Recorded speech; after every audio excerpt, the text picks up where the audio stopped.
Time again. Hello,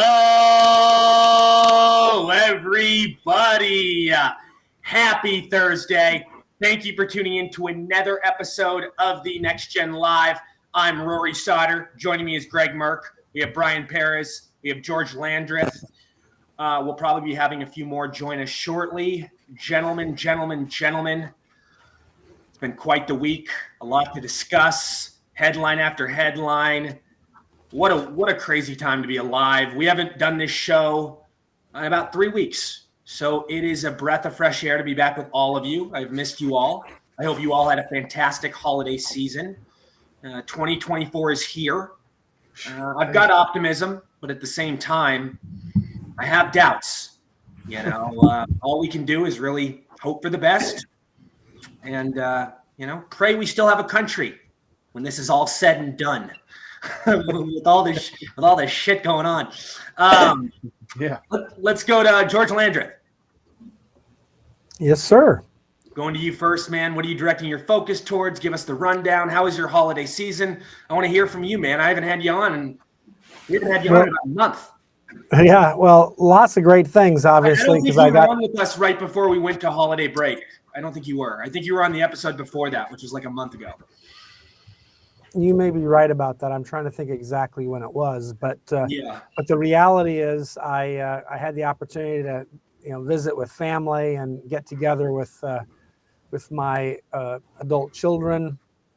That was a lot of fun, and well, what it reminded me of is how great family life is and how meaningful all that is. So it was awesome. But I have to be honest, when I look at the news and what's going on in the world today, it makes me kind of nervous for the future and for my family.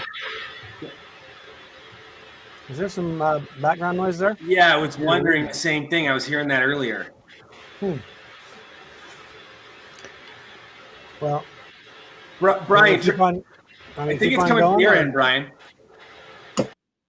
Is it? I'm on mute, so now it's gone. Now it's gone. No more noise. I don't hear it anymore. Now we're good. George, go ahead. You got the green light. All righty. Well, I just looking at different things in the news, and one of the things I find very interesting is Joe Biden has given 2 or 3 campaign speeches in the last several days. And interestingly enough, in none of those speeches has he outlined any successes or reasons why he should be reelected. Right. What he's basically focusing on is that his opponent is evil and that his opponent will destroy democracy. And I'm thinking, this is really rich coming from the guy who's using the DOJ and the power of the federal government to go after his political opponents. I mean, this guy has no self-awareness. It's crazy. Right. It would be like someone, to be blunt, it'd be like, I don't know, Joe Stalin talking about the evils of putting people in gulags and killing them. Be like, really? Is that really your approach, Joe? And that's what this Joe's doing. Right. And as a lawyer, what were your thoughts on the hearings this past week on Capitol Hill? Well, there was some we had Hunter Biden, we had Fauci, we had a bunch of characters. Yeah, so I thought with Hunter Biden, it's interesting that he won't show up to testify, but what he will do is show up to sit in the back of the room for a few minutes, and then as soon as he thinks they might want to talk to him, he quickly leaves. Right. So I think it just kind of highlights the fact that this is a guy who's afraid of the facts, afraid to show up, afraid to follow the law, and he knows he has the support of his dad and the DOJ in not complying with the law. If you're in the Trump orbit, you better show up or Merrick Garland's coming for you. But if you're in the Biden orbit, no worry. You don't have to comply with the law. You don't have to show up. You can basically, just ignore everybody and do whatever the heck you want because daddy's got you covered. That's part of the craziness there. And then I thought with Dr. Fauci, he over 100 times said that he didn't know when asked about science and conversations about science. So science incarnate admitted to us I hope you catch the jest there, because I don't actually believe he's science incarnate, but he claims he is. After all, criticizing him is the same thing as criticizing science. So, anyhow, bottom line is science incarnate 100 times when asked about science said, yeah, I don't remember. I don't know. It's like, okay, that gives me lots of confidence. That may explain why he did such a horrific job. Actually, though, that's probably cutting him too much slack, because I don't believe it was because he was stupid. I think it's because he had bad intentions. And how is I don't recall an appropriate answer? Because we constantly see these elites use that term over and over. It's so repetitive. I mean, whenever they don't really want to answer a question or go around something, they'll just say, I don't recall.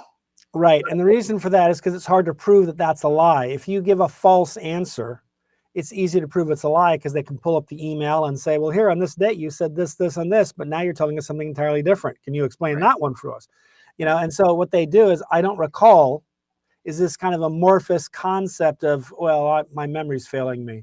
And it's hard to prove that someone's memory isn't failing them. But the reality is, when you're asked 100 times about something that you're supposedly, like I said, he's science incarnate, and yet you ask him simple questions about science. I don't remember. I don't know. I don't remember. It's kind of like pleading the fifth, right, George?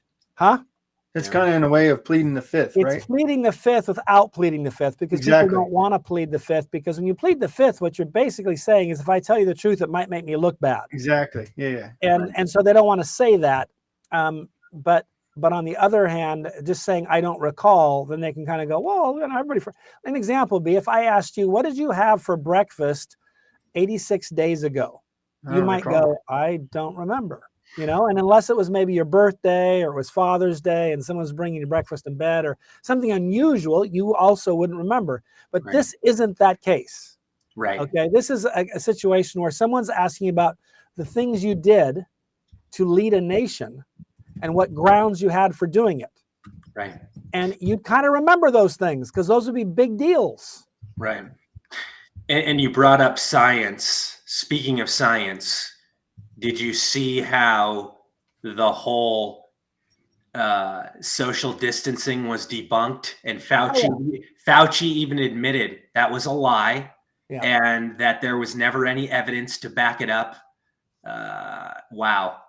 That in the lab leak, right? I read a bunch of studies. I mean, how deceiving, how manipulative, how evil. Think about how many people became paranoid long-term because of this scamdemic. I mean, some people are never going back to normal with the way their psychosis is, and how their mind totally got messed up. It's crazy. Go ahead.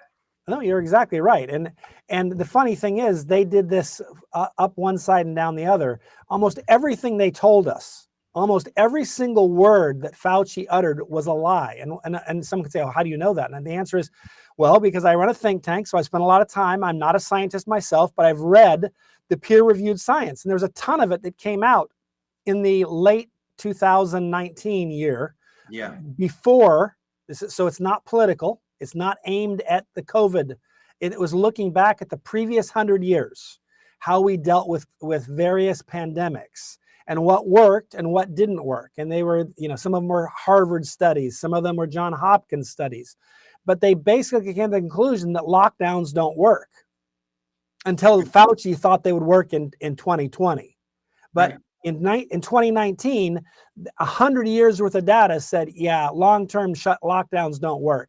They pointed out that it might be helpful to have a very, very brief semi-lockdown, just to kind of but nothing extended. Even 2 weeks was probably too long. And they talked about and they listed all the things in these studies that we saw happen in America that screwed things up: mental health issues, education, the economy, all kinds of things. That was a lot of the stuff they pointed out. And all of a sudden, though, we're to believe Anthony Fauci believed this was the right stuff. And I'm like, oh, so evidently Anthony Fauci can't even read studies, because George can. Right. Yeah. I mean, this whole scenario divided the country worse than we've ever seen. I mean, well, it was also designed, I think, to create a panic so that they could change the rules about voting all across the country, which they did in many states. Right. And that ended up creating the background in which voter fraud could take place and other things like that. Whereas if you had all the old rules that existed previous to the pandemic, it would have been harder to do it. I'm not saying impossible, but harder. And so it also gave Joe Biden the option of running from his basement. Yeah. That was helpful because imagine him out on the campaign trail every day, stumbling around and mumbling around and, making it obvious to everyone. So a lot of what Fauci was doing was just simply designed to get rid of Donald Trump and to get Joe Biden elected. And that's why they were willing to lie, cheat, and steal on all the science stuff. And then now they're like, oh, I guess we were wrong. That wasn't right. But it's like, I'm sorry. I want him to serve time in jail because he committed perjury in previous testimony to Congress. And if you or I showed up in Congress and lied through our teeth to cover up things, they would put us in jail. So why not him? Right. Suicides are at an all-time high, divorces that are at an all-time high, addictions at an all-time high. It goes on and on. People on pharmaceuticals, all-time high after this scamdemic. Small businesses that closed down, all-time high during There you go, like 60% of small businesses. Yeah, and many of them have not opened up again and won't. Right. Because they lost their life savings. You had a small, maybe you had a small restaurant that was doing well, but you had invested your whole life savings into it and it went under. And now you don't have any life savings to reinvest and start over. You're just done. Just witnessing all of this, I'm beside myself. It's appalling. And why is nothing being done? It came so out of left field. I think that's one of the biggest problems. That's one of the things that is so terrifying. We were just living our everyday lives. Everything was okay. Everything seemed to be normal. And then all of a sudden, lockdowns, something we've never experienced in our lifetime. We've seen so many different viruses, so many diseases that are a million times worse than this. We didn't lock everybody in their homes. People were so new to this. Like, when you take somebody out of their routine and their structured environment, and you create these sort of situations, recipe for disaster. Yeah. Well, and they also lied to us about the death rate and who was dying. Everybody who died in 2020, everybody. Right. It was a COVID death. You could get shot. And if someone in your family said that you'd been coughing the day before, they'd listed it as a COVID death. They didn't need, there was a guy in Pennsylvania that got hit. He was on a motorcycle. He was hit in a head-on collision with a Mack truck. And they listed it as a COVID death. Because, if he hadn't had COVID, he would have survived, I'm sure. Right. And so what they did is they overstated the COVID deaths so as to create panic. Right. Because it turns out it was much more similar to maybe a relatively severe year of the flu. Yeah. And yet we don't shut the country down or the flu. Right. And we all know the majority of people that really suffered and had major issues because of this virus were obese people, people with pre-existing conditions, and the elderly. Not just the elderly, but the infirm, because there are a lot of older people who had no problem at all with it. But if you're elder, like the people who died the most were people in old folks' homes, but they tend to be people who are not just old, but suffering, from some infirmities because they need additional help and so forth. Right. But if you were 75, 80 years old and in good health and out walking a dog every day, then it pretty much hit you the same way it hit someone who was 40. So it wasn't just the old, it was the old and infirm. And just remember, those people died by themselves too. Yeah. It's terrible. It's so awful to even think about. It's tragic. Oh, yeah. That's right. It's kind of tragic to tell someone that just is slowly kind of, dying. Yeah, you'll just have to do that by yourself, where nobody can be there, no one you love, no one you care about. And then to be that person's child and to be deprived the opportunity of those last moments. I know that in, my mother's case, being with her mother as she was, in hospice care dying of cancer, was a very meaningful and important experience. Right. And if someone had told her, no, you can't, that would have really left a big hole in her heart for Absolutely. both of them, I suspect. Oh yeah. Oh yeah. We saw so many families divided, heartbroken through this entire process. I mean, just the stories I would read, the headlines, seeing people in various clips, like it's um Greg, go ahead. Your thoughts on everything. Greg Merck. Well, anytime somebody says they don't remember, that is, everybody knows that is to avoid perjury. Right. He remembers. He knows exactly what he did and why he did it. That's just to escape perjury. Perjury is a crime. It's punishable. And that's all Fauci was doing. Was interesting, though, that when pressed about whether or not the lab leak was a conspiracy, he denied that it was a conspiracy. So now it's a legitimate question to be asked. So he's done a complete 100% 180 on that. That we know. We all knew that it wasn't a conspiracy. Matter of fact, it's very much truth. Far more believable than the accidental bat cave escape.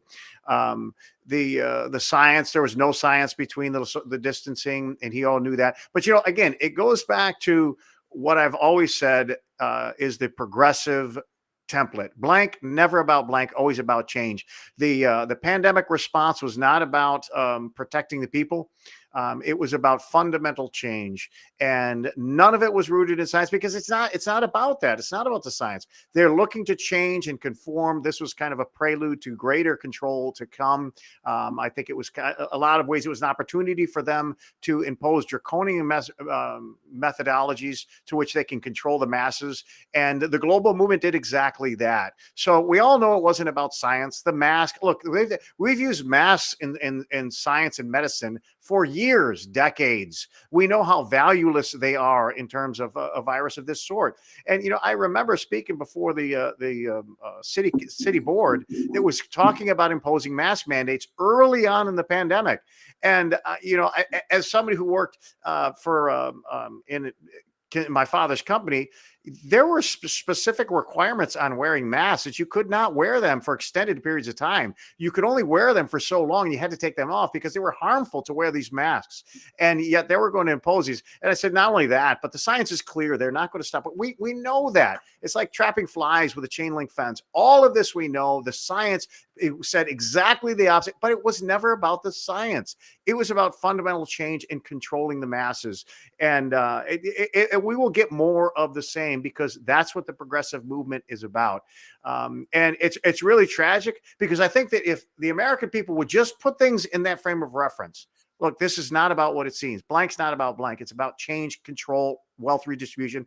I think everything would bring clarity. It would bring clarity to why things happen. And I don't think people would get in line and just march lockstep to what government tells them if they understood everything within that very simple framework. Blank is never about blank. It's always about fundamental change. We ought to be suspicious and skeptical of every single thing the government tells us, whether it's coming from Republicans or Democrats. Always question it. Due diligence, be suspicious, and search for the truth. Don't just accept what they're telling us, because they always have an agenda. Yeah, it's true. And when you have 70% of the population comply, which they did during this experiment, the government will continue to abuse their powers and do it again. Why wouldn't they? If they know it works the first time, what do you think, Greg? Yeah, look, I mean, and that's weak to me. And I think it's nice saying 30% fought back. I think that's nice. I would say more like maybe 25%. I mean, I want to say 30%, maybe even lower, but I think that's being nice. But I think that's pathetic that there's not more people that fight back. There's too many that just sit back, bow down, and obey, and are good little puppy dogs. And that's what's going on, because there's a sense of helplessness. You go into an airport, all right, and I don't care how how much you know, what you know about the science and masks, they're going to force you to wear that mask, or else what? They're going to call the police, they're going to call security, they're going to kick you out, and you're not going to fly in the airplane. So Right. when they have you like that, and this is what totalitarian governments do, they just strip away all of your rights and abilities. You're helpless. Go into a store. If you're not wearing a mask, they're going to call the police. So you put the stupid mask on. So it's very difficult for, you could say that 30, 40, 50% of the American people disagreed with all of the measures that were imposed on us by state, local, and federal governments. And yet all of us are individuals in our communities. And how do you fight back as a bunch of individuals scattered throughout the country? You just comply. You're forced to comply. That's why it is extremely important that you put the kind of people in local government as well as state government and federal governments that share your values and your vision and what you believe freedom means to the American people and the American way of life. Because if you just allow them to do that and you're seeking self-fulfillment, hey, what can this guy do for me, and not the betterment of the country, you get this. You get these kind of administrations, and it runs very deep in local governments, very deep in state and the federal government. So, while many people disagreed what's happening, there was a sense of helplessness. Because when these laws were passed, people were forced to comply. It's either that or you don't get on an airplane. You don't get to travel. You don't go into the store. You're going to get thrown out. It's sad. This is what Marxism is all about. This is just one more step. It's just one more instrument in their toolbox of how they control the masses. And step by step, brick by brick, they take away your freedom. And before you know it, you just comply, just because what else can you do? And this is a black swan event. This is what black swan events do.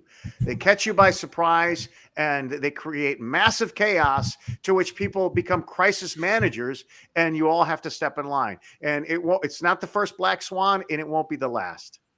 Right. And I can only imagine how extreme it could get in the future. I mean, I think as bad as this was, I think it was minor compared to what they have planned in the long run, compared to how they want to control us. Fair to say? Yes. Oh, well, it's part of it, but everything is a process for. Like they're testing the waters. They're seeing what they can get away That's with. right. Yep. I believe they've had this in the works for a long time. I don't think For sure. Go ahead. Well, I think they had the ultimate. Look, the ultimate goal is global movement, global control, no national boundaries. That is the. Now, they're not saying we're going to do X, Y, and Z. They're not. You know what? They can't predict the future. They just know that the ultimate goal is this, and everything is an opportunity through which they can carry out their goal. The pandemic, it was not. I don't believe that. Hey, let's launch a pandemic. Let's do some gain of function research, and then we'll launch this out. We're going to kill a bunch of people. But everything is an opportunity for them. Now, when these kind of things happen, yes, it's a prelude of more to come, but it's not. I'm not going to go down. I don't have to go down the road of, hey, this is a conspiracy. They created this pandemic to get. Yeah, you don't have to get there. These things happen organically. Take the 2008 financial crash. There were not people, Lehman Brothers and all of the financials were getting together and AIG. Hey, let's do this. Let's collapse the market, and then the government will pay $1 trillion bill. No, but these things happen, and when they happen, immediately there's this massive expansion of the federal government and control, and they implement these measures that again undermine the free market capitalist system, put more control to the government. And this has been happening, didn't just happen in the last 10 years. This has been happening for 100+ years in this country. It started on Jekyll Island in 1912 and in 1913 when they created this monstrosity called the Federal Reserve. Everything is an opportunity for this movement, this globalist ideal to come to fruition. So I don't have to get there to say that they're planning X, Y, and Z specifically.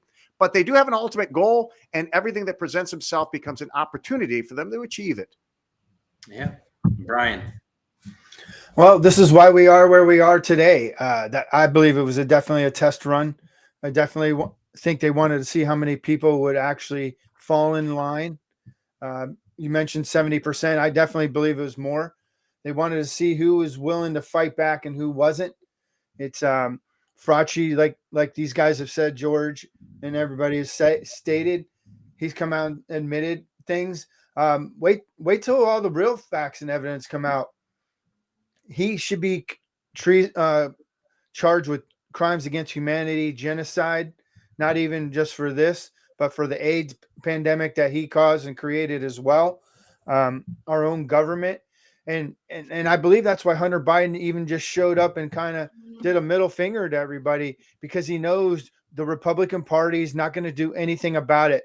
For Fauci to come out and admit the things he's done, for Hunter to do what he's been doing, like George even said, as an attorney, if it was one of us that was in contempt of Congress, that we've already been arrested and charged. That's what they're doing to President Trump. We're in a banana republic where a certain group of people, the MAGAs, the people who believe in our Judeo-Christian principles, who love our republic, we cannot get away with anything. We are living in a Marxist communist era. They definitely want to implement the new world order, one world order, and that's why our borders are wide open. That's why the Republicans caved on the continued resolution, and they did not get anything for border security at all. And we're just going to continue down this road in 2024. I definitely believe is going to be a hell of a crazy ride, as many of us have been talking about and predicted. Granted, we're not Jesus, we're not God, so we can't say 100%, but using common sense and history repeating itself, I definitely see 2024 as a wild, crazy ride that we all need to buckle up for. I'm personally waiting to see the economy when the dollar is going to collapse and crash. If it does, I'm not an economist, so I don't know, but just seeing the trends, and you can't keep printing money, and with the interest rates being where they're at, not being higher or lower, soon it's got to bust. It just can't keep going. And who, like I think Greg mentioned 2008, where our own government bailed out the banks and everything. Everybody else continues to always be bailed out, but you know who's never bailed out? There's those small business owners who had to shut their business down, that never got to reopen. There's people who were killed. Obviously, you can't bring human life back, but yet we have January 6th people who are being politically persecuted for just walking in the Capitol or even just being around the Capitol, and yet they still keep coming for them. And yet we had a fake vice president who bailed out Black Lives Matter, which is a terrorist organization, which was burning down small businesses, which was burning down federal buildings, killed police officers, killed everyday people, and nothing happened to them. But yet we have people that peacefully and patriotically protested the real insurrection of the stolen election back in 2020, and we still have yet to. Our government doesn't fear the Republican Party; it fears we, the people. We, the people who showed up on January 6th to hold our government accountable, and that's why they were doing what they were doing, because they don't want us to stand up together. They don't want us united under God. They want us, like Merck even said, individuals. They want us to continue to go in individually. Like myself, I was arrested at the school board. I don't even have kids. I was telling my own school board that you shouldn't be forcing children to wear masks. That's child abuse. You are child abusers, and they should all be arrested. But yet, because I'm one person, it's easy to take me out. We should have had a whole bunch of damn Merrick Garland says you're a domestic terrorist because you showed up at a school board meeting to talk to the people who run the school system. How dare you? Yeah. And I hope everyone catches the sarcasm in my voice with all. Oh yeah, for sure. I do, for sure. No, it's just mind-boggling that people keep sitting back and after seeing the test run of 2020 in the last three years. Like, what is it really going to take for people to wake up and take back our republic? Because our republic is on very thin thread. I don't even know if it's savable, because just seeing the laziness, the entitlement, the people just so brainwashing. Like, there's people here in Florida that I see wearing masks. I'm like, if you're still falling for that, go get your booster and your days. And for these people here in Florida, they're filing a petition to get abortion back on the ballot. And these are people want an abortion even after a baby is born. And like I always tell them, I go, why can't we abort you since you already have been alive and you're for abortion, why not just take you out if you're so miserable of this life? Why not? We'll replace you. We'll take you out. We'll save the baby that is in the mother's tummy and give them your spot. And people think I'm a nut job, yet killing a life is okay to them, but you want to, you just play the stupid reverse psychology on them and they think you're the nut job. We got to stop playing all these communist Marxist games. We have to call it out what it is. Stop calling dudes that dress up as chicks and go play in their sport girls, because they're not. They're men. They're males. And we got to stop playing these political games, because all it does is just keep their agenda going, keep their agenda moving forward. And it's time we take back our republic, because stuff is going to happen, y'all. They're not going to let Biden go campaign again. I think he's going to be replaced, but they still can't let that guy talk. Like George just stated earlier, he spoke 3 times since we've been gone. Like, dude, this guy's an idiot. This guy shouldn't be talking. He shouldn't be out and about. He should be in a mental health institution in a home, eating pudding and drooling on his sleeve or whatever. And also the Epstein list. But they haven't put out the names yet. They said they're releasing all the documents, but nobody's name still hasn't came out yet. We still have people who raped and tortured children, adrenochrome, harvest organs, still running free. But yet we still have political prisoners. We still have people like President Trump, parents, J6ers, everyday people who just try to do the right thing, being politically persecuted, and nothing happens to any of the evil, sick, demonic, communist Marxists. And the crazy I think thing part of is, the key, though, to taking back the country is, not allowing ourselves to be sucked into the QAnon conspiracy types. We don't have to go there. Like the whole thing that the pandemic was designed to get people to kill people and depopulate. You don't have to go there. Stick to what we know. Now, that's not to say to discount these conspiracies, the many that are out there, to say that but we don't have to go there to maintain an objective view of what's happening in our country. And it also preserves and protects our credibility. Now, to say that big businesses were the only ones bailed out, that's just patently false. There was trillions of dollars that came from Trump and Biden that bailed out thousands of small businesses that made more money in the pandemic by getting paid off.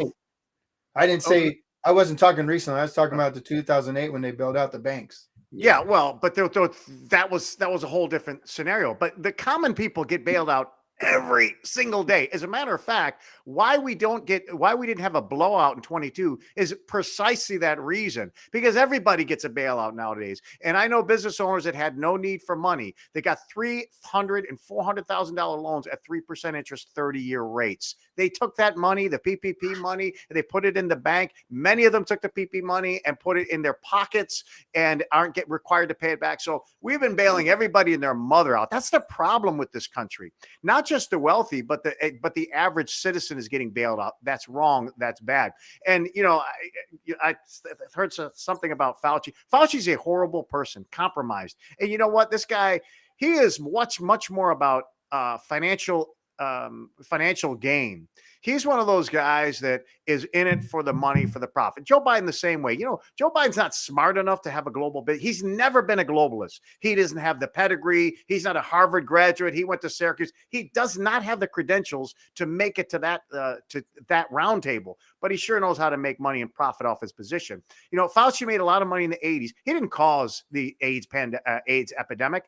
Men having sex with other men caused the AIDS epidemic. All right. But what he did do was profit off of it. What he did do is suppress the advancement of medicine that could have helped those people. He didn't cause it. He profited off of it by suppressing that. So I think we have to guard ourselves against falling into conspiracy ideas and theories and regurgitating what people out there are saying. we can get enough traction, way more than we need, by sticking to the facts and what we know and where this country is going. And I think we'll not only protect our credibility, but we'll reach more people when we sound like, okay, this is guy's not, he's not wearing a big hat with horns on it and, painting his body up. He speaks articulately, he knows what he's saying.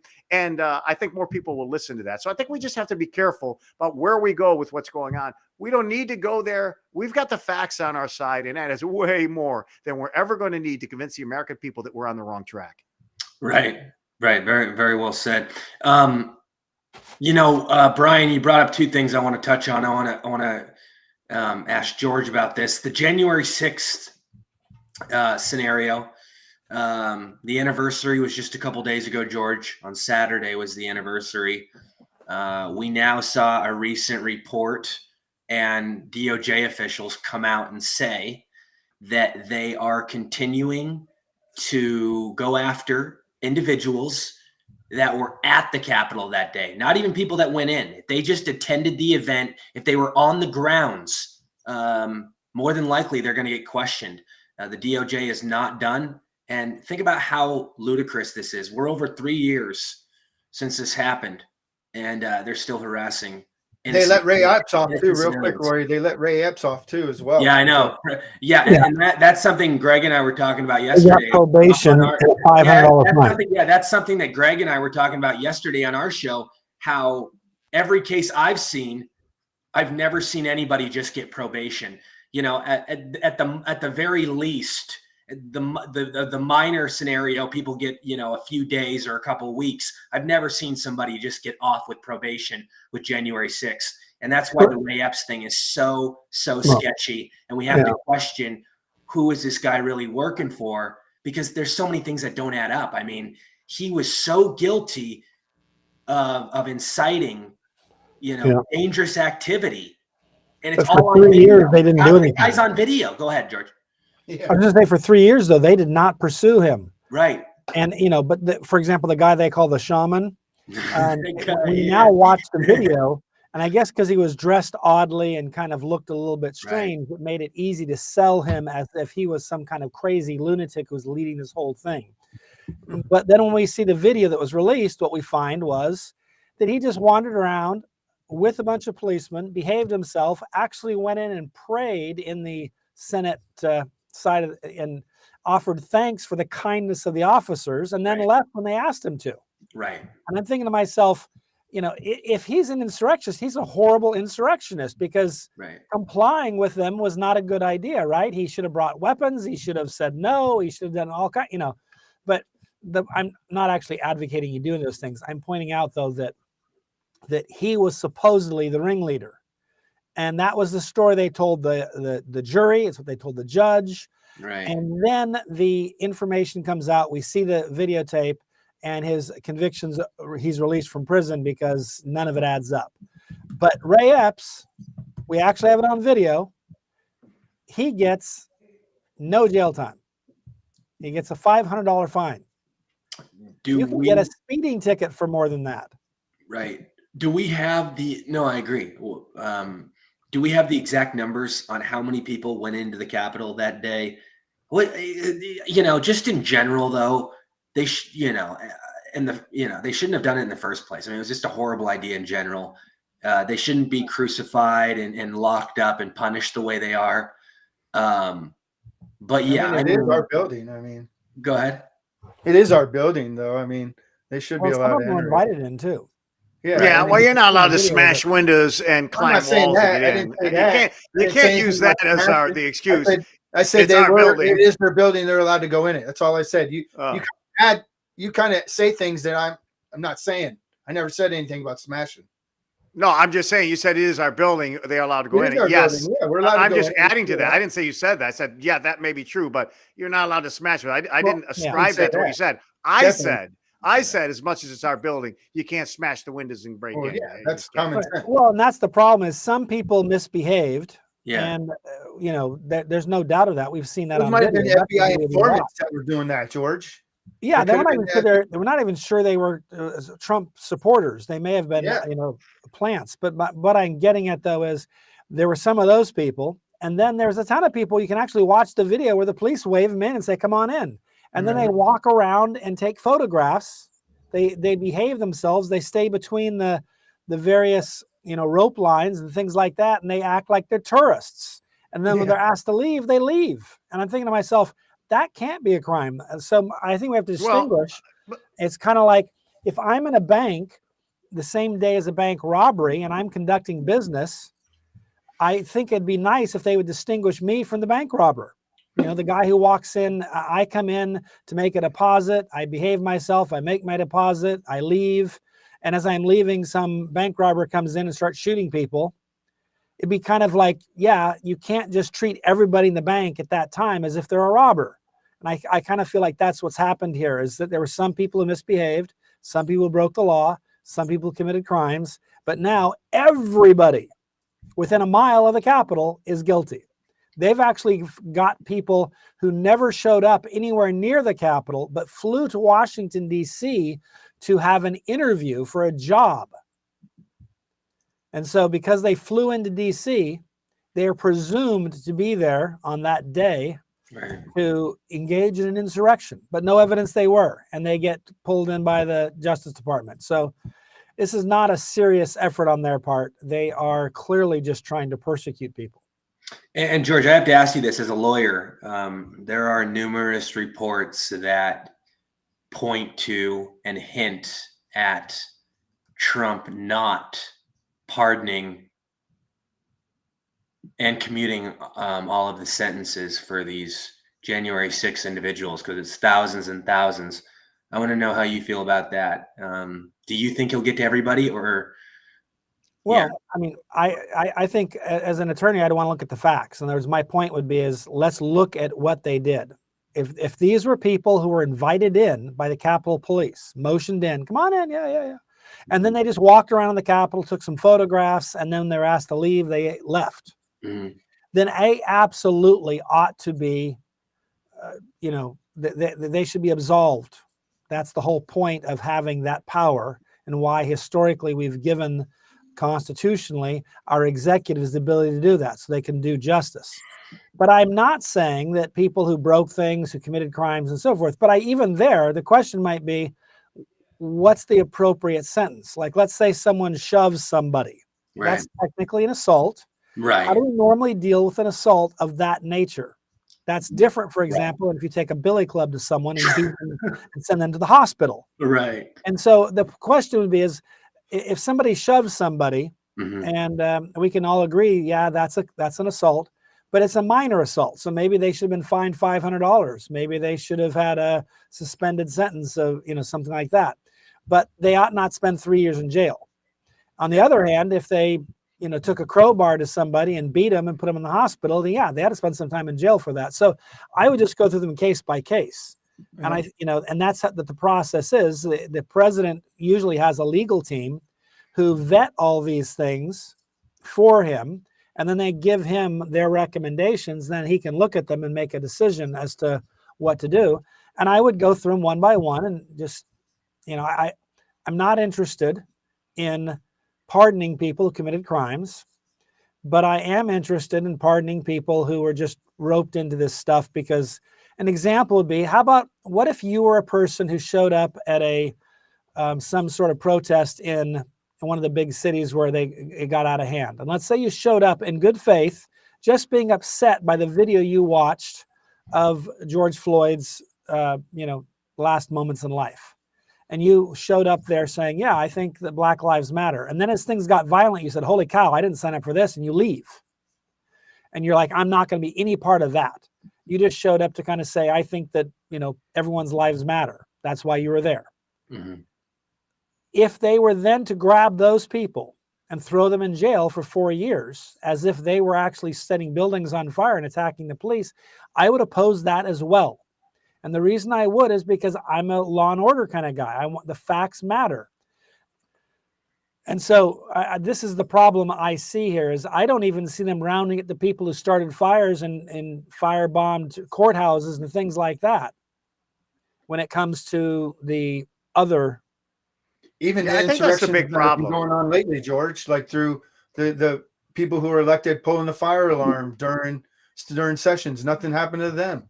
You know, it's just, it's all ridiculous. Yeah, and he was interfering with the official business of Congress. Yep. Which we're told is why the people who walked into the Capitol are all guilty of a crime. Yeah. What about Even that if they were Capitol Police invited officer? in? They say, "Oh, they were interfering with official business."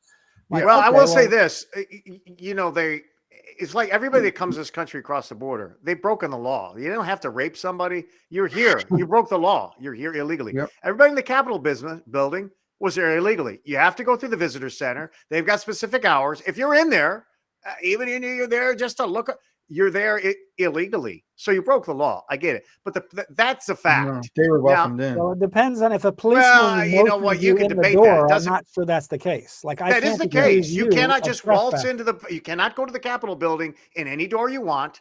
Certainly not through a window. You can't do that. It's against the law. We don't have a right to go to the Capitol building. You know what? It's midnight tonight. I think I want to go see there's video of people literally being waved in by Capitol Hill policemen. There is. Yeah, well, I know there may be a couple, but there were hundreds of people who you could watch the video yourself. They were not being waved in.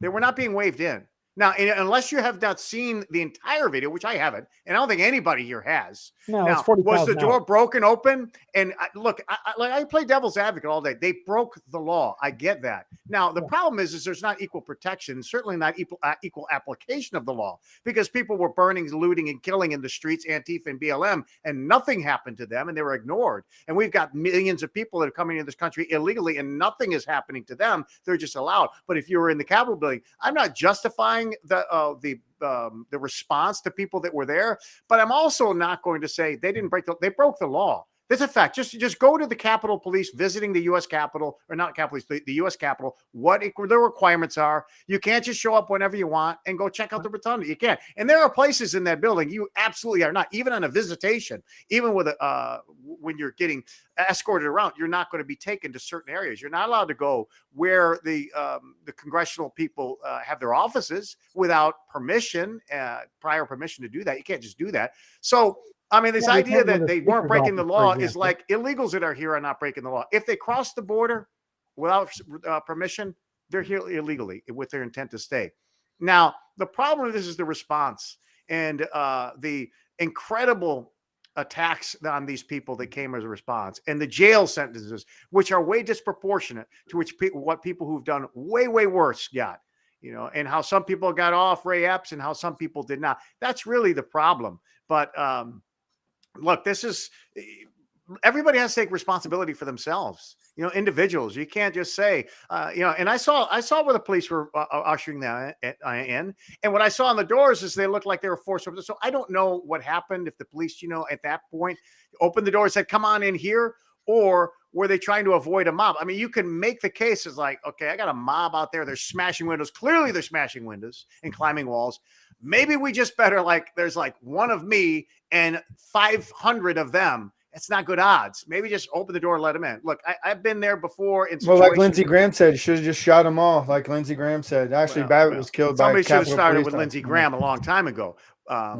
But so I don't know what's going through a cop's head. And a lot of those cops are, again, like brown shirts, misguided themselves. Certainly the guy that murdered Ashley Babbitt, I'll say that guy murdered Ashley Babbitt. He had no right to shoot her right in the face. So he was aiming at her face. Jeez. And so, I mean, notwithstanding all of that, if you're going in there and you're going with a mob that's rushing and you're going up in there, they didn't see the cops from afar before they crashed through the grate saying, "Come on in here, folks. It's going to be all right." They went through there with their own agenda and their own mindset. And I think deep down inside, they knew what they're doing is wrong. It just figured, hey, everybody's doing it, so I can get away with it. And that's the wrong attitude to have. That's what society has. That's the attitude of society. Hey, everybody's doing it, might as well. You know what? Maybe you be the standout and do the right thing. And look at how the media, look at how the mainstream has portrayed this narrative and how they've convinced the majority of our population, more than not individuals, that it was one of the darkest days in our history. It was one of the worst terrorist events we've ever seen. The mind manipulation, the brainwashing is unbelievable. Just think about the kind of power that takes. I mean, it's quite fascinating. George, your thoughts? Well, I think you're right about that. I mean, if you look at, the rule of law is pretty simple, and that is the law needs to apply to everybody. It needs to apply equally, and it needs to be, implemented in a fair way. The example would be if all four of us were to go in and rob a bank, then all four of us should have criminal responsibility for that, not just oh yeah, well, we're going to get Rory for that because he has this show and we don't like it. We'll let the other three guys off because they're not as guilty as he is of being you know what I mean? That's I was kind just driving, guys. I'm the getaway driver. yeah. I mean, the rule of law is pretty simple. It's actually not that complicated. And when you're a 5-year-old, you're really good at detecting things that seem a little unfair. One thing I noticed about my little kids is my little kids all were aspiring lawyers. They all understood when something seemed not quite fair. Like, why am I in trouble for this when they get to do blah, blah, blah, or whatever, you know what I mean? Right. And sometimes it's because they don't have all the facts, they're exaggerating something or whatever. But my point is, I think as human beings, we have a very natural inclination to ask ourselves, is this fair? And yet the left is not at all interested in that question. That question is of zero interest to them. And it's kind of a dangerous place to be because, it's like, if you don't pay your taxes, you go to jail. If you're Hunter Biden, you don't have to pay your taxes. Other people can pay it for you, and they can let it slide and let it go. And you can tell Congress that you're not going to abide by the law when it comes to testifying, and everyone else goes to prison if they don't do that. But you're protected. It's like this is a very weird kind of thing. I thought we fought a revolution to avoid this sort of rules where the king's friends got away with murder. And George, don't you think there should be some sort of criminal penalty and accountability and justice for all these journalists that are able to get away with spreading these lies and these networks that can really install these phony narratives in people's brains? I mean, to me, it's criminal. To me, this is... There's no doubt that it's wrong, but the problem I have is in order to allow the criminal law to deal with it, then you basically put the government in charge of deciding who gets to say what and what's true and what's false. Right. Yeah. The Hannitys and the Rush Limbaughs would have been in jail a long time ago. Right. Like, it's free That's speech. what worries me about It's that. the freedom of the press, and that's why it's up to the American people to do their diligence. But there's a difference between. But Greg, there's a difference between free speech and maliciously, which is not putting allowed. out narratives that are going to divide and destroy America. Well, but the Supreme Court's already ruled on that. You can't, run into a crowded room and yell fire. So they've already ruled on that. But the fact is look, people who it's like, that's why I say freedom requires virtue. Virtue requires faith. Otherwise, it's whose moral law are you talking about? Moral law demands a moral lawgiver, and it can't be you or me. Otherwise, whose narrative? You want Rush Limbaugh's, or do you want Don Lemon's? Actually, Don Lemon is starting his show on Twitter, and now he's strongly advocating for free speech. It looks like, of course, because Don Lemon has totally changed his personality. But believe me, he's not going to be. He's no longer promoting. He's not going to be promoting conservative values. That I can promise you. It's just like he seems to be more of a moderate now. No, don't kid yourself. He got screwed. He got screwed right up the butt. Now he's angry. Talking a lot about free speech and how of course. Yeah. He got fired. Look, it's just like Juan Williams. That clown. Juan Williams got fired from NPR for the very things that he stood up for. He ended up, they bite and devour. Be careful when you bite and devour one another, unless you be consumed by. Liberals always consume and devour one another. He got consumed. Then all of a sudden he goes to Fox News and look, I guess so. He's changed his ways. Look, but for a season, and then they go back like a dog returns to his vomit. So does the fool to his folly, and they become. So look, don't expect Don Lemon to become some bastion of conservative principles. No. He got fired. He doesn't like it. Now he's kind of preaching this message because he doesn't like the fact that he's out of money. These people, they don't learn their lessons. Not like that. They don't change the stripes. A leopard doesn't change his spots. But we don't need to give the left. That's why I always say we've got the truth on our side. We don't have to deliver them on a silver platter reasons to come up with all these things. January 6th was just give the radical left, who's going to hate us without a cause anyway. Well, Right. why the hell do you want to give them this massive event on a silver platter? I don't understand what people were going into that Capitol for. Did you seriously think you were going to stop the election from happening? Because if anybody had that mentality, then they should be locked up in a mental institution, not in a jail. If you actually thought that you can go in there and stop this thing and they're not going to count the votes and Donald Trump's going to stay. Listen, Mike Lindell is a nutcase. He said for months that the generals were going to take over and Donald Trump's going to be. I mean, this is nutcase stuff. We don't have to become a nut to stand firm on the truth. We've got the truth by our side. And the truth is for sane people. That kind of craziness, we're going to stop the counting of the votes. That's for nutcases. And when you're a nutcase, you're just giving the nutcase left more ammunition on a silver platter to make you look like what you are. We don't need to go there is my point. We've got the Well, they truth. did stop counting the votes at 3 a.m. What's that? They did stop counting the votes at 3 a.m. and started it back up. Okay, when I say that, okay, I'm assuming everybody realizes that means that Donald Trump is going to stay president. All right, not saying that you can't blow the building up, stop the votes for president. What I'm saying is you weren't going to stop the vote. You weren't going to prevent Joe Biden from becoming president. That was never going to happen. Mike Pence was never going to do that. I mean, so I'm speaking in the vernacular that you weren't going to stop Biden from becoming president. Right. That was never going to. If you thought you can go to the Capitol and keep Donald Trump in office, you were a fool or a nutcase, or I don't know, just maybe high on mushrooms and wanted to go have a good time. I don't know anybody that seriously thought, because if you seriously thought that, you need to be in a rubber room, because I'm just I don't know saying what land you're living in. It's not the land of reality. On election night. I want to transition. Did you think they could stop and keep Trump in office? On January 6th, did you think that was possible? But they're there I'm talking about they actually stopped counting the votes at 3 a.m. so they could add more votes for Biden and all that stuff in the swing state. Look, that's why the electoral votes were already cast. Brought out we already had the electoral votes. All it is counting the electoral votes. It's not like voting voters, a million, 74 million. They're not counting 74 million votes. They're counting the electoral college. That's it. Hey, here's this state's got 23 electoral votes. Here they are, count them. This state's got 12. Well, then how'd they say Joe Biden had 81 million votes? That's not what they were doing in Congress with under the direction, the oversight of the vice president. Somebody must have counted. Because it's a wrong count. The vote count that Pence resided over on January 6th was the electoral votes. They're coming from the states, and we already know what they were.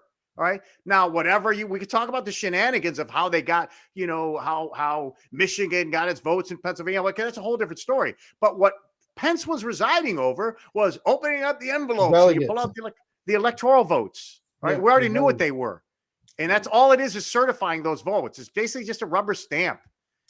And it has nothing to do with individual votes. They're electoral votes. Right. Guys, we have about 15 minutes left. I want to bring up this whole Jeffrey Epstein thing. George, what are your thoughts on these files being released? What we should expect in the future? Will anybody be held accountable? Do you think we'll have hearings? I mean, we've already had hearings regarding this stuff with, different people that were supposedly, abusing these girls. But your thoughts? Well, I think as long as Joe Biden's the president of the United States and Merrick Garland's the attorney general, we won't see much happen here, because these are people who see the law as simply a political tool. And so if they know who's on the list, they'll make sure to protect them and so forth. If we get a different set of leadership in Washington that have some sense of what the rule of law means, then certainly we can find out, assuming all the records aren't destroyed in the interim, the way, for example, the January 6th committee's tried to do some of its stuff. But bottom line is to expect this administration to do anything that doesn't actually benefit them is nuts, because they're the Praetorian Guard. They use the government and the power of government for one purpose and one purpose only, and that is to promote their power, their prestige, and their ability to govern. Hey, And George, why wouldn't they try to hurry these cases up so Biden can pardon them, all of them? I'm surprised they don't try to get it all done while he's the president so he can actually pardon all of them and then really get away with it. yeah, it could be that, my guess is I wouldn't be that shocked to find out that, a lot of high level people are on that list. Oh, for sure. There. And it could even be Joe Biden's on that list, to be honest with you. Because, the allegations with his daughter and some other things, you see all the weird stuff. Daughter he wrote does in a with diary. people and stuff. I've seen Biden's Biden didn't need to go to an island to Yeah, sniff wouldn't we people's have hair. heard Biden's name years ago, though, when we heard Clinton's name and Trump's name and all these other names? We never really heard Biden's name. Yeah, I don't know. I'm not saying he's on the list. I'm just saying I'm confident Joe Biden's a pervert. That much. Oh, know. yeah. Well, yeah, that's So a the no-brainer. question is he on the list? I don't know, but I mean, his own daughter wrote in a diary saying that she took showers with him. And Dirty. yeah, which is really disgusting and gross. But anyhow, Yeah. So I guess what I'm saying is that's one strategy would be to accelerate things so that he has time to pardon them. That's not an option. But That's not a real option. But I think politically, like you're going to that's not an expose option people. You're going to expose people so he can pardon them and then make himself look even worse. That's never right. That's this is about a two-tier justice system. It's the same reason why when he says that's the same reason why when he's asked will he pardon his own son, the answer is always no. But that won't be the case after the election. After the election, when it no longer matters, because it'll either be a lame duck president for 4 more years, or he'll be on his way out, or he's been replaced on the ballot, by someone else. He's going to pardon his son. I guarantee he will. It's just he can't admit to that right now because it doesn't look good. And I think, pardoning 100 pedophiles is probably not going to play well to the American electorate. So I don't see why he'd want to do that. You know what? There's no need for it because these people never are held. They're never, and I don't care if they're Republican or Democrats. The rich, the connected, the famous, they never go to jail. The only people that go to jail for pedophilia are people that live in trailer parks and people that are caught by Stone Phillips on Undercover. How to Catch a Predator, Dateline, NBC, and oh no, that's what's that? I'm Chris Hansen. Whoever it is. Yeah. Those are the only people that go to jail. I remember Stone Phillips, though. He used to do it back in the day, too. But now Chris Hansen does it. And go ahead. Whatever. You know my point. My point is only us regular folks go to jail for laws that we break. The wealthy, whether they're on the left or they get away with murder. Look we've got a Republican MAGA conservative named Matt Gaetz. All right. He's violated everything these people have done. All right. Matter of fact, that's for those who don't know, that's the reason why he wanted McCarthy out. Because the investigation and ethics committee is still ongoing for him and apparently worse than George Santos when it comes out. But I digress. The reality is only facts we deal with. We don't know. You got to deal with facts only. Okay. Well, I do know Matt Gaetz. So these are facts that I do know. I also know the guy who was the Speaker of the House that worked for him. And so I have the facts. I won't even waste time, but I have the facts about this guy. And oh, by the way, he has the facts too. The FBI had the facts. The fact is he's on recording trying to get a girl to perjure herself, to subordination to perjury, telling her to lie, to say this, that. We already know that is a fact. We have a fact. We know that the girl was 17. Why? Because she actually said, yes, I was with him. She was 17. She happens to be a sex worker. Doesn't matter. She was underage. So that is a fact. He was with a 17-year-old underage. She lied about her age. She was in the sex industry regardless. It is fact that he transported her across state lines, which is a violation of the Mann Act for sex purposes. That is a fact. All facts. All very much facts. So I'm not speaking out of conspiracy or what we don't. We know that already. There are other, but again, goes back to the well-connected, the wealthy, the rich, the powerful. They're not held accountable. They're not held to the same standard. They get off scot-free. That's true. So Gates and Luna had an event here for Tampa Young Republican Club this past Saturday. And I was speaking with Gates about, I was like, I hope you guys don't budge on the CR and I hope you shut the government down. He goes, well, I think we should attach border security to the CR. And then here they passed the CR without any border security. I kind of think Matt Gaetz blows a lot of smoke up people's asses when he speaks, and just Ask him I what mean, his that's position my on climate change is. huh? Oh, I believe in public-private partnerships. But you believe climate change is real? Do you take Ramaswamy's position? For all that I think about Ramaswamy, he is the #1 guy on climate change. He calls it a hoax. How do you feel about that, Matt Gaetz? Well, I didn't go to Washington to argue with thermometer, and I think Republicans need to get on board with climate change. So look, the guy is a big, fat, ugly fraud. And I'll tell you what, he has serious daddy issues. I know that. I live in this district and know that family. Very personal secrets about that family. He's got daddy issues, so it's no wonder he acts the way he is. But you know what? His dad's worth $500 million. The guy's never going to go to jail. It's interesting stuff. I want to bring up a troubling new report. Army staff baffled by sharp decline in white recruits in the last 5 years. Why are white people getting scared away from the military? What's going on? Is it all this political correctness? All this nonsense. Yeah, fighting side by side with trannies, snowflakes, and sodomites is probably not my way of listen to this. The decline of white recruits has also coincided with the Army missing its target of 65,000 recruits in 2023 by 10,000. Military.com reported Wednesday that Army internal data shows that a total of 44,000 Army recruits were categorized by the service as white in 2018, but that number has fallen consistently each year to a low of 25,000 in 2023. Jesus, that's a significant difference. You go from 44,000 in 2018 to 25,000 in 2023. What's going on, George? What they don't tie is economics. Like, this is really like, just follow the money. You know, people go in the military, like it or not, for financial reasons. And you're talking about communities and communities of color economically. We know this is just a fact. All right, they're lower earning in the families, which is due to a lot of socioeconomic reasons. And generally, white young men, they don't need or feel the need to go in the military. Hell, half of them are living in their basements with their parents at age 35, so they don't need to go to the military. But you see a lot of these in the black community. It's like, hey, I got to join the military. So easy. It's free healthcare. It's a paycheck. It's a free room and board. So that's really why it's a question of economics. Whites are not really seeing the need to go get a job out of necessity. Minorities are seeing this as, hey, this is like, it's a good option. And frankly, it's a good option for everybody. But then again, you've got the obesity and the drug usage that 60% of the American youth are not physically qualified for the military, be it drugs or obesity. So look, there's a whole hurt locker on the military and our future prospects of being able to protect American national security on a multitude of levels and for a multitude of reasons. Right. Well said. George.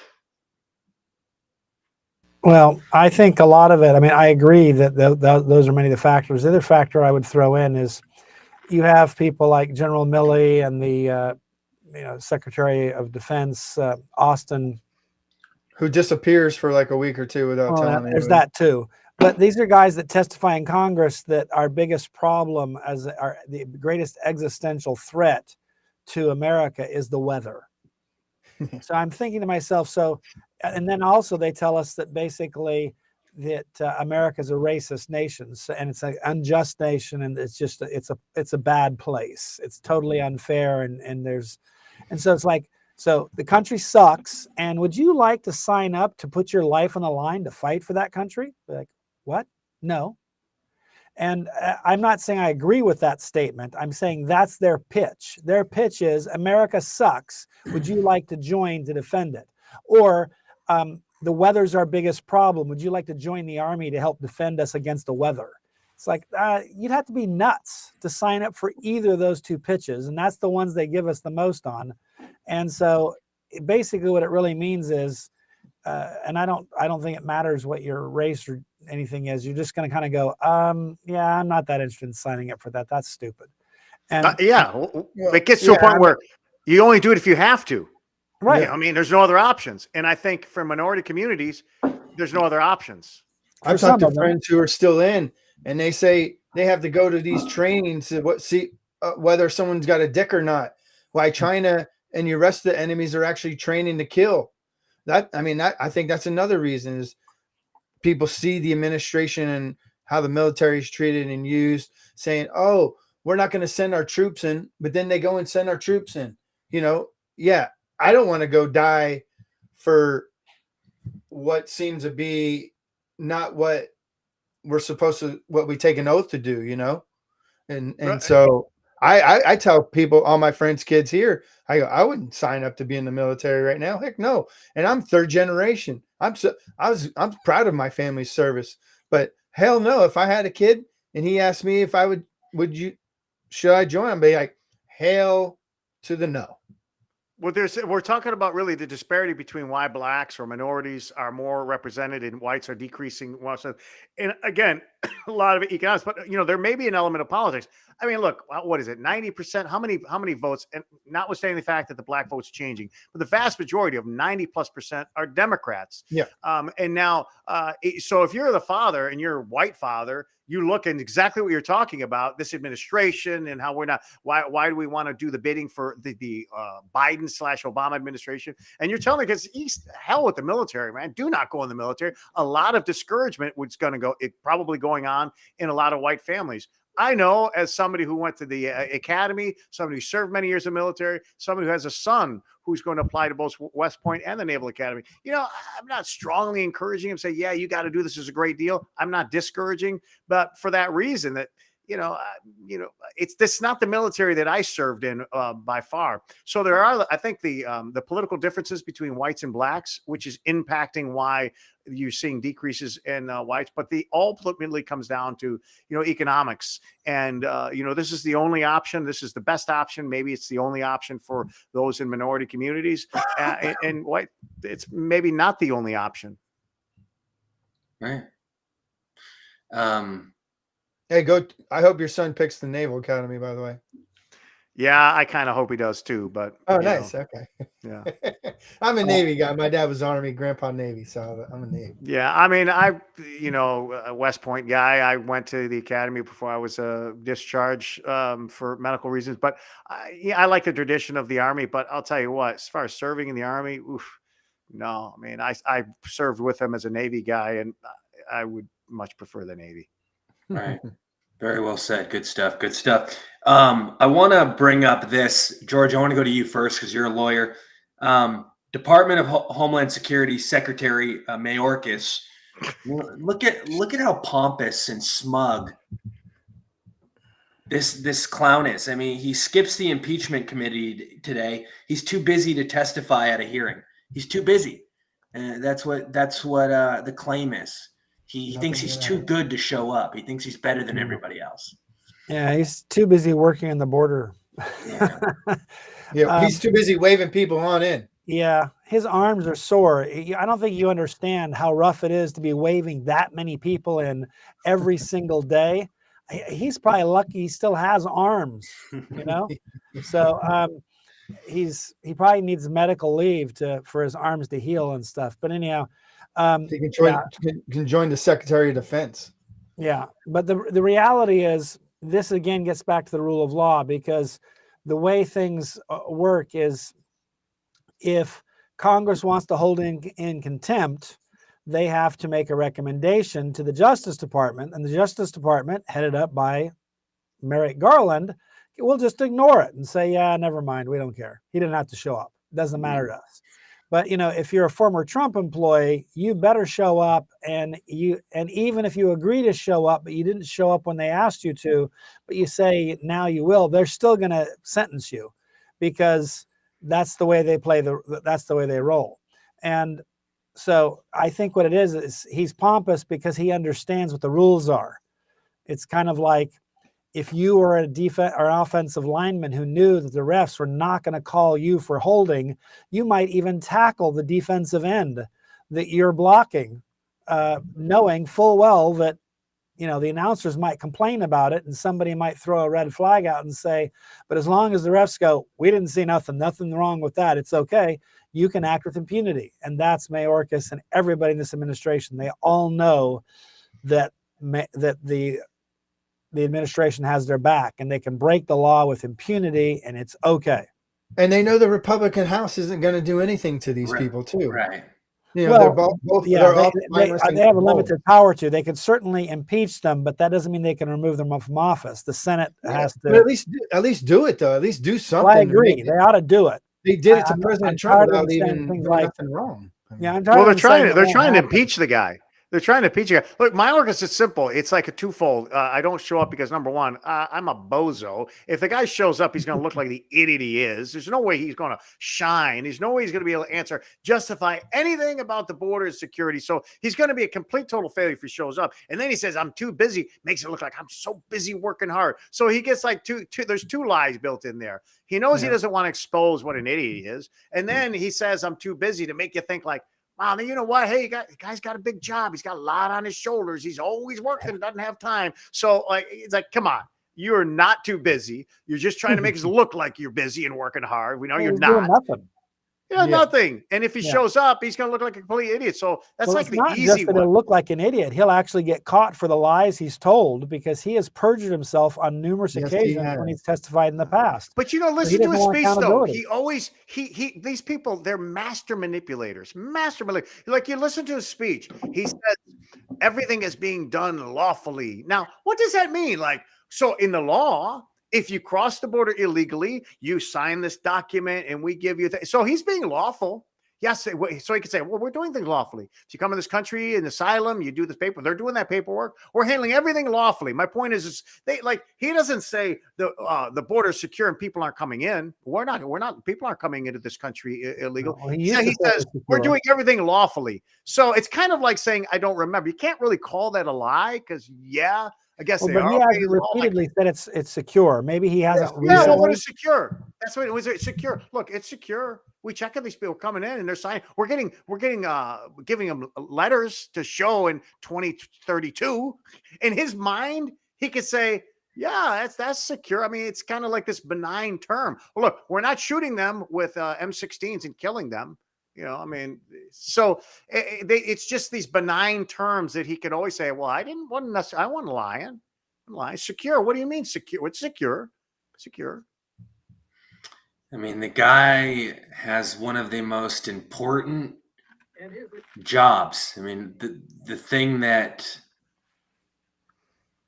matters most. I mean, security, safety, and he just gets to walk free. There's no accountability, and this Not guy, any of them. The commander in chief. That's his number one role.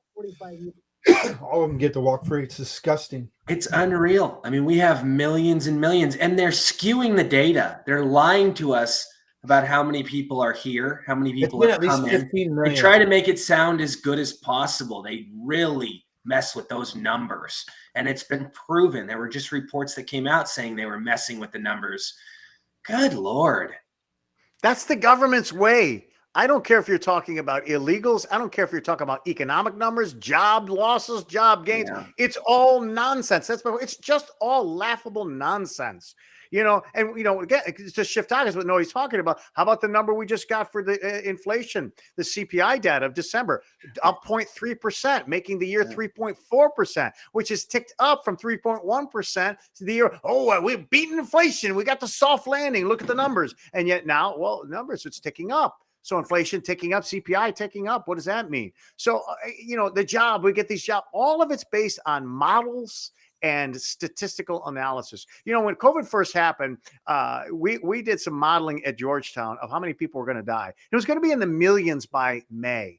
And that's just using statistical analysis. I mean, the curve just went like this. Now, people died, yes, but not to the extent that the known models that we use for various things in statistical analysis and econometrics and all of that, it said we were going to lose, I don't know how many millions it was, but by May there was going to be over 1 million people in America. It didn't happen. It's just like all of the things that happen in this country. They don't happen the way the government says. The government is going to report what they want you to believe is going on. And that's why it's incumbent upon people to do their due diligence and, cut through the facade of what the government is telling you. And we all know that the border is a absolute chaotic mess. The economy is an absolute chaotic mess. Our government is an absolute chaotic mess. The world and geopolitical situation is an absolute chaotic mess. But everything's going along like it's all good. Just everything's rosy. And that's why when the collapse happens, people think, whoa, where did this all come from? If you'd have had your eyeballs open, watch where you're going, you wouldn't have walked off the cliff. You've been walking toward that cliff for months, and now you're falling, crashing to your death, and you're wondering how the hell it all happened. Maybe open your eyes and you won't off the cliff. And think about how extreme things have gotten. You have Mayor Eric Adams wanting people to leave school and work remotely so illegals can fill their facilities. You have he did it. You have a governor named Healy and other governors now. I don't know what state Healy is. But anyways, long story short, you have this certain governor asking people to take illegals in their homes. There are reports that eventually this will become mandatory. And we've talked about how people will fight back like hell if that becomes a reality. And the incentive, just the different money that people can get off of this in the future, that, they can treat it like a Section 8 situation where landlords, get this money from the government to house these people, and it's never ending. Well, Gavin Newsom also said they're going to start in California paying for gender affirming care of illegals.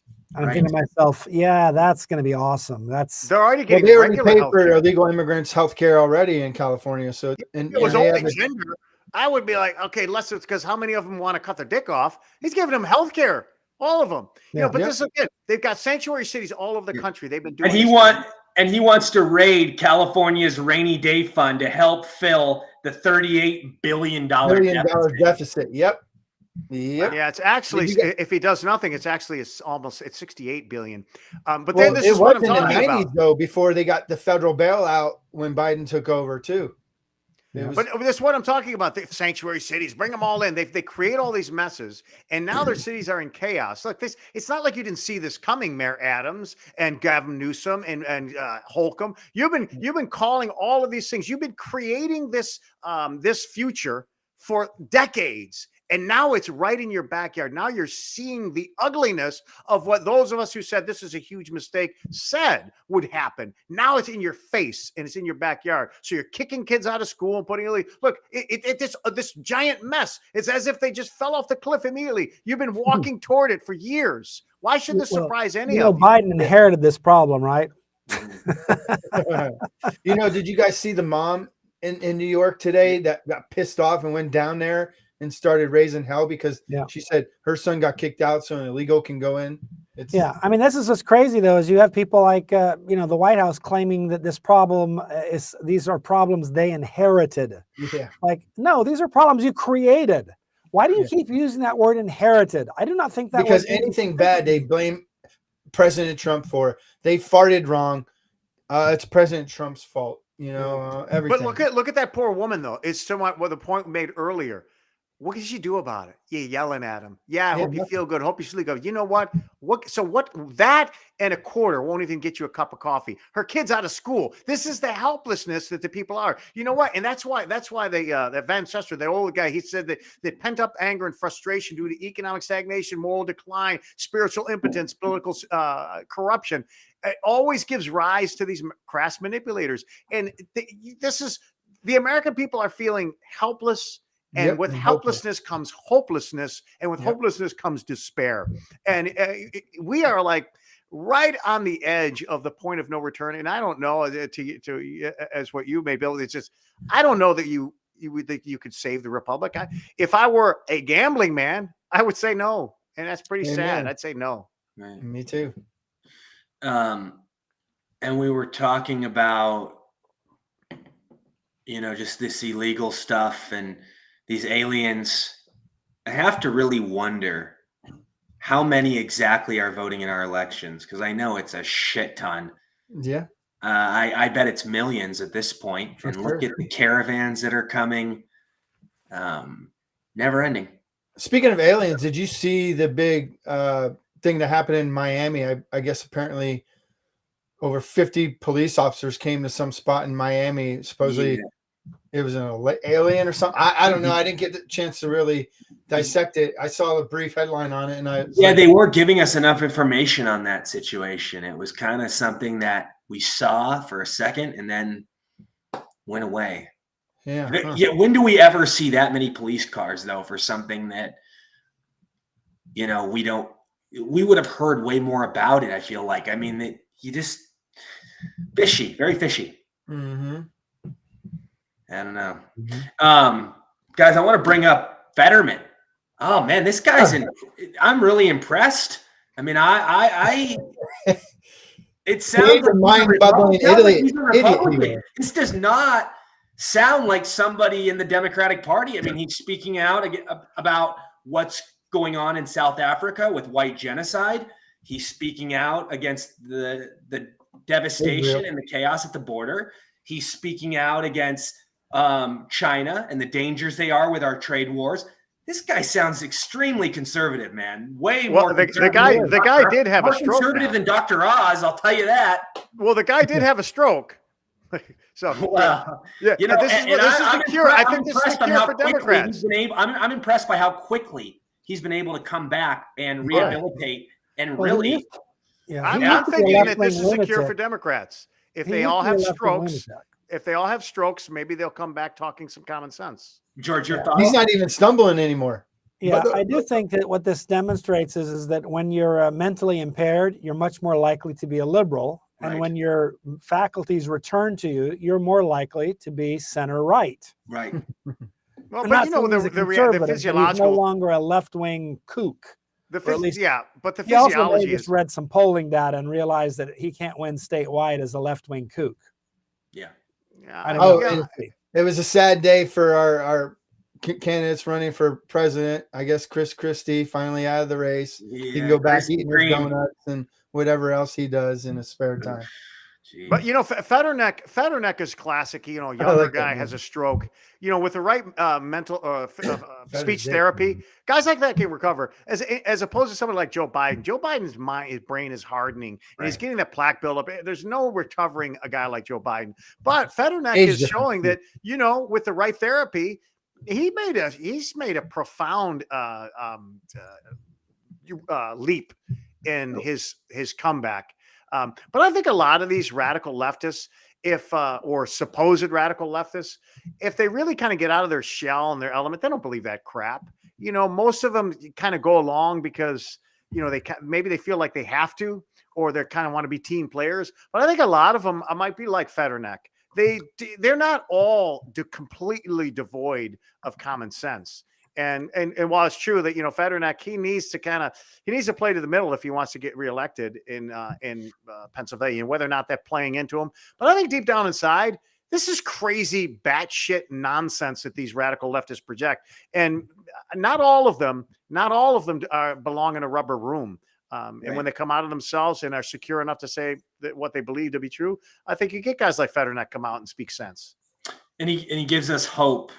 What about that Bills guy? He gives us hope that there are still reasonable Democrats out there. People that, he's the only one so far.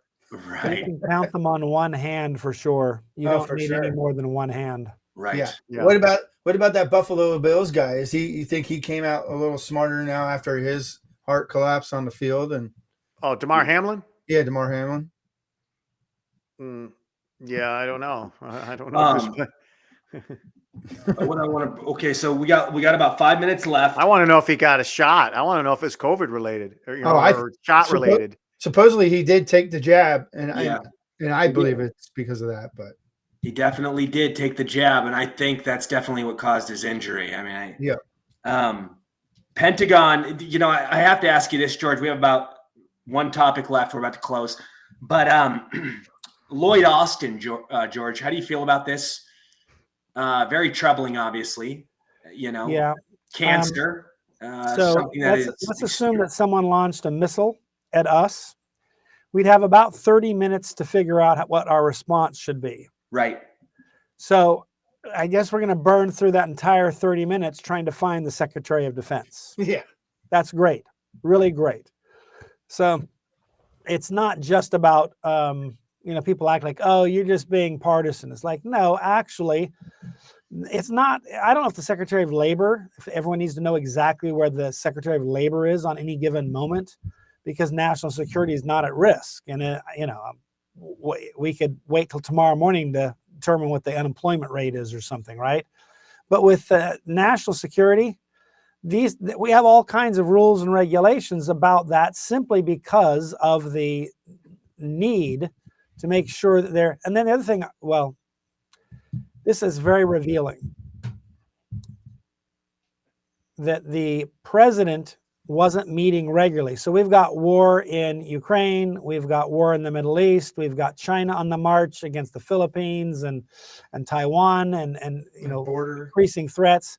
And apparently for more than 5 to 6 days, Joe Biden never even talked to on the phone, much less in person or any other sorts of meetings with his Secretary of Defense. It's like, what? This is nuts. This is crazy. He should, in today's world, with all the risks that are going on, of the Houthis that are shooting at our soldiers in the Middle East and at our ships and so forth, he ought to be talking with them every day, so he would know. But he didn't even know. So that tells you that Joe Biden's not even engaged, and of course, neither is our Secretary of Defense. So we're in a much worse situation than we might have even realized before, even though I think things like the Chinese spy balloon should have tipped us off. But we have some problems here, because basically we have people who won't, it's one thing, Mayorkas not doing his job is bad enough, but at least he's not responsible for defending us against incoming missiles. Right. Did any of the reporters ask Obama if he knew at all where Lloyd Austin was? I was just yeah. And, Here's the reality. It doesn't matter which. I don't care if he was the energy secretary. I don't care who he was.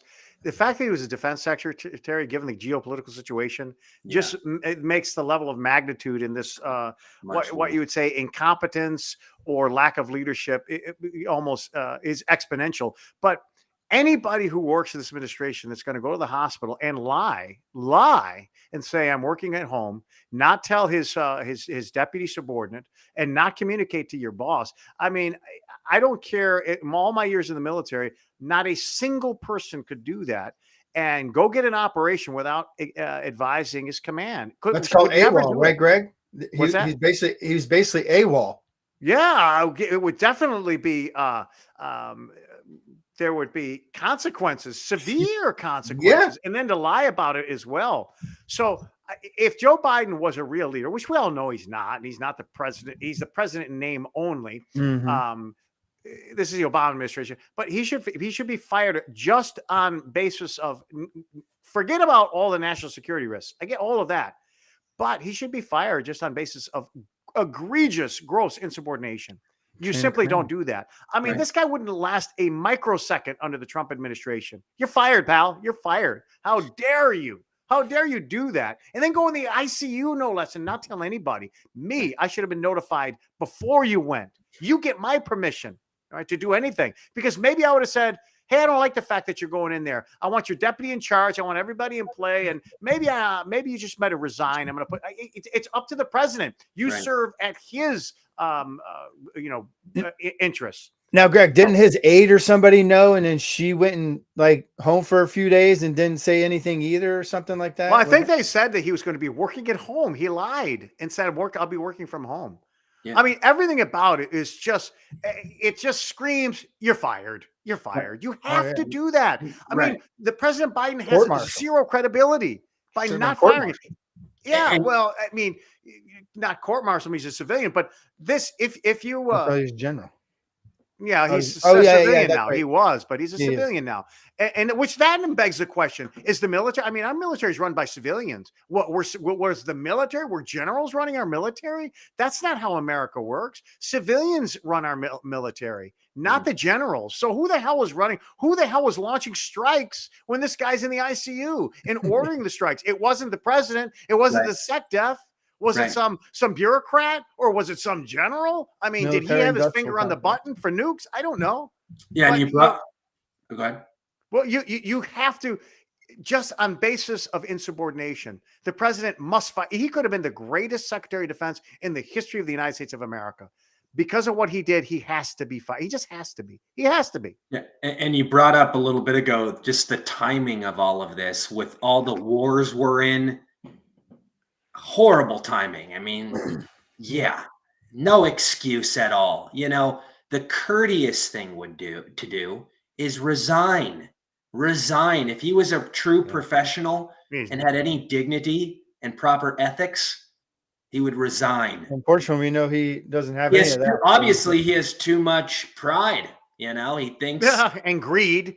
oh, What do you think yeah. that fat ass would do if one of his subordinates did that to him? What do you think that fat ass Austin would do if one of his subordinates just went in and got a facelift? You know what? Maybe she went in and got a boob job, had complications, and went in ICU. What do you think he would do? You're fired. Sorry, Yeah. you're fired. Probably send him to jail or whatever.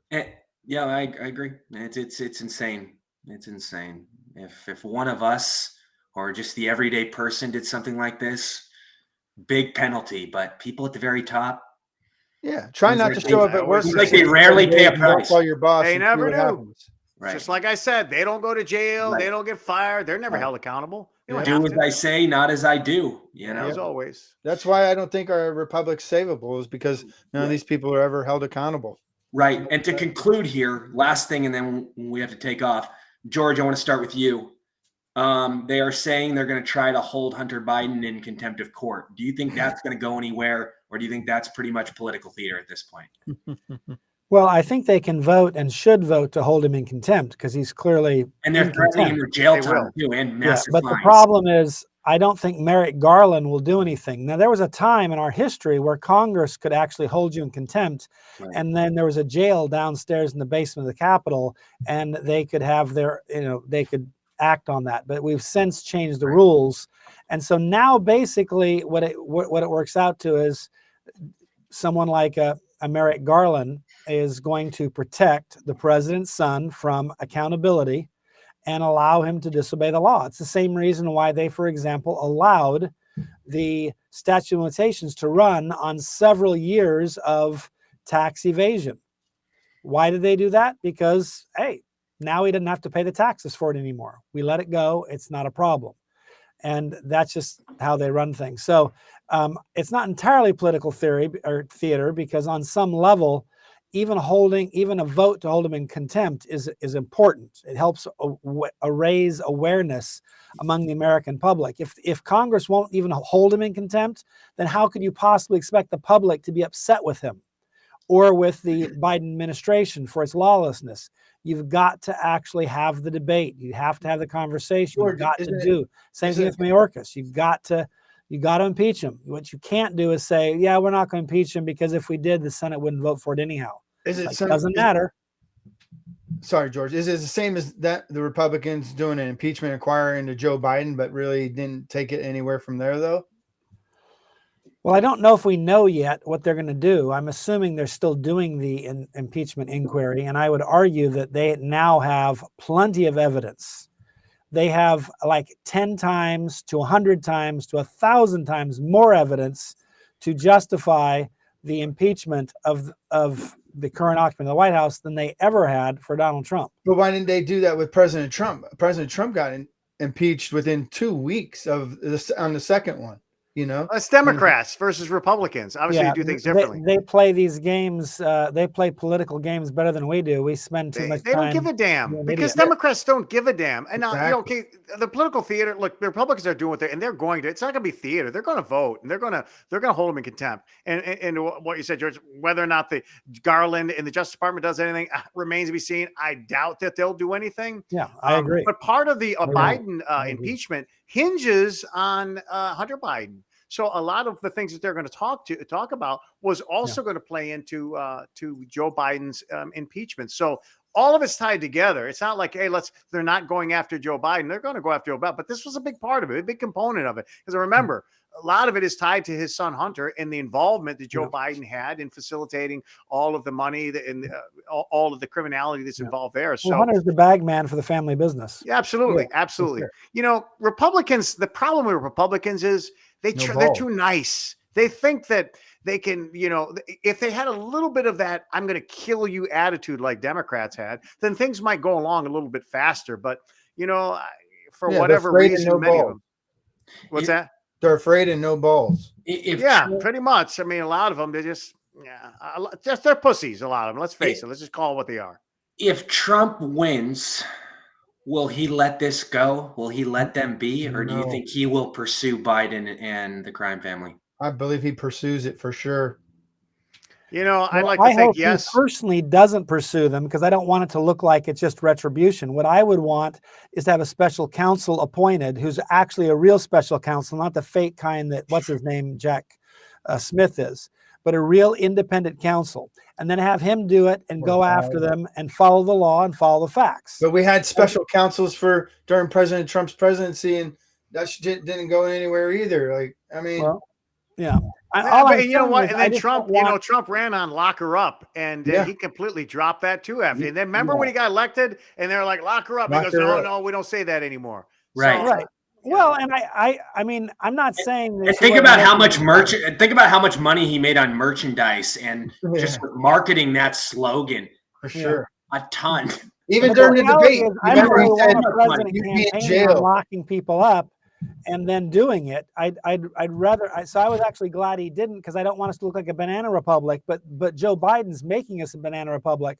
But my view would be that Joe Biden should not get away with what he's done. But what you don't want is to have it look like it's political retribution. You want it to look like it's just the law and the facts. And so you have to basically get the president to not be directing it. I think it'd be really unhelpful to have the president basically be directing things, as, for example, the Biden administration has done. We now know that Fannie Willis and all these other people have been colluding with and working with the White House to go after Trump. But in order for that to happen, George, though, President Trump's got to fire the entire FBI, the entire DOJ, and actually rebuild it, and then have them follow the facts and the evidence. Oh, I agree with you. Yeah, the FBI from top to bottom, not that there's nobody that works there that's not a good person, but it is corrupt as an organization. Right. It's got to be turned upside down. George, and the DOJ is probably even worse. 96% of the media is left-wing progressive Democrats. You know, it's damned if you could I've been saying that for years. We only get about 3% on our side. The rest is But that's garbage. That's why it doesn't matter what Trump does. The number of conservatives in the media. Yeah, but that's why it doesn't matter what Trump does. If Trump does nothing, Republicans continue to get bulldozed by the radical left, and we continue to get shafted and never held to the same accountable. If Trump does do the right thing, then it doesn't matter who does it.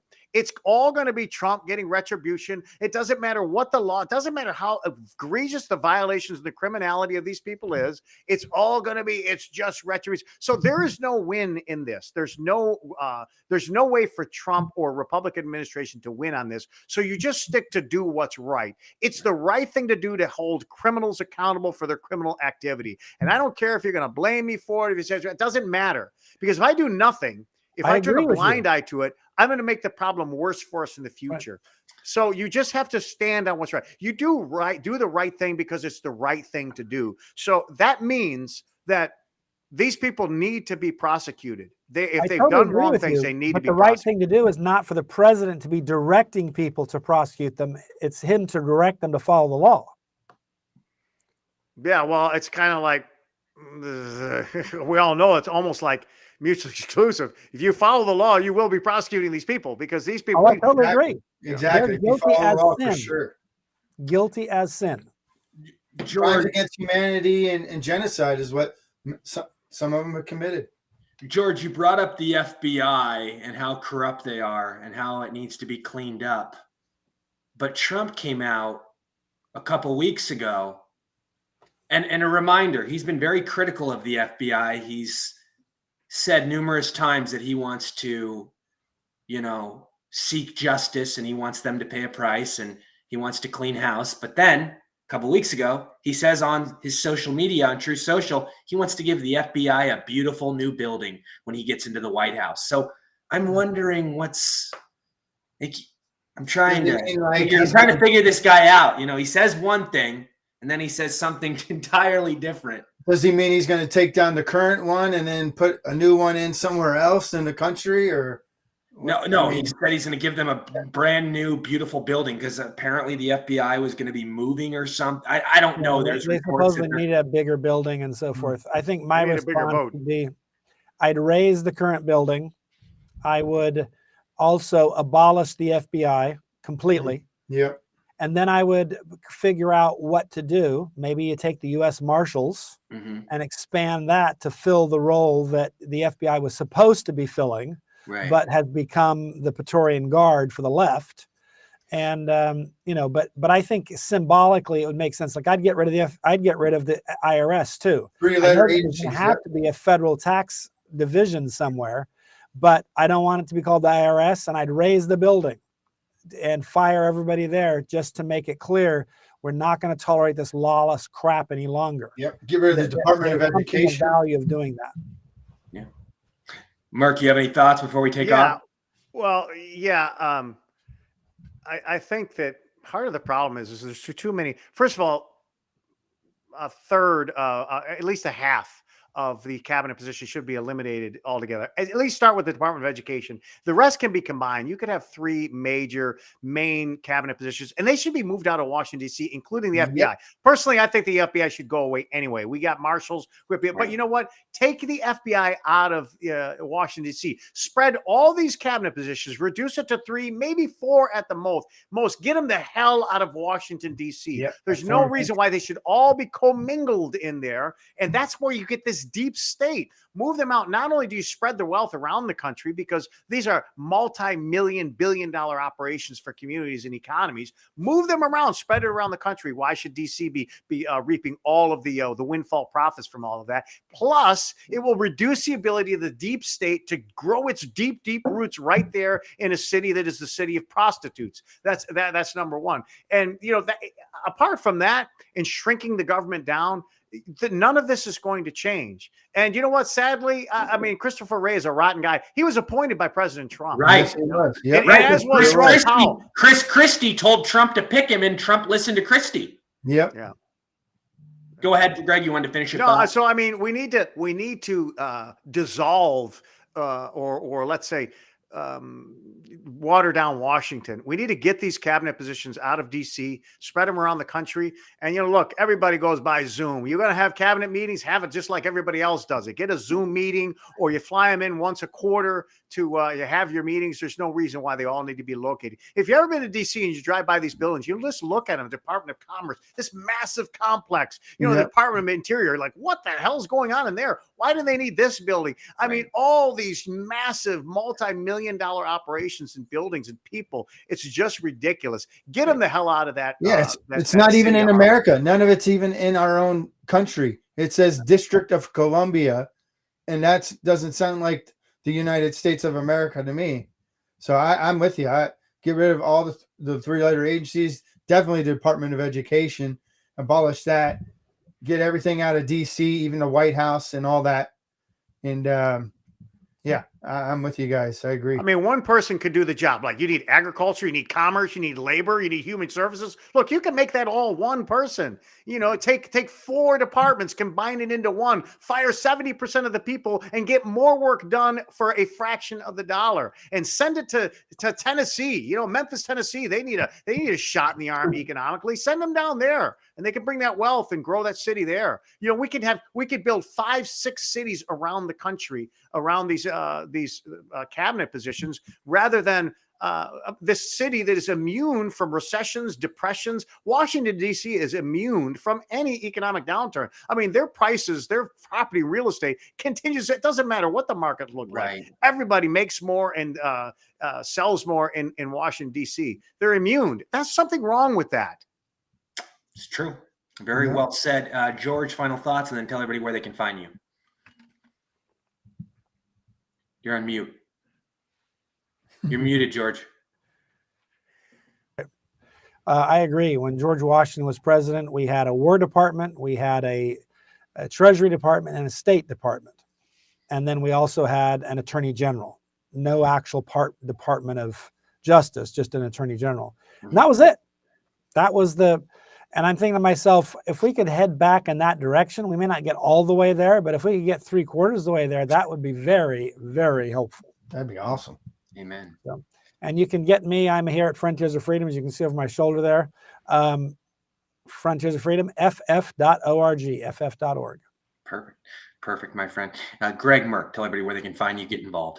Always here on the network and on all the social media platforms. And as a note before I go, the first 3 months of government, we run up a $510 billion deficit. That's over $2 trillion that we're on track for. And that will be a minimum. So anybody that thinks that inflation has been beaten needs to pull their head out of the sand.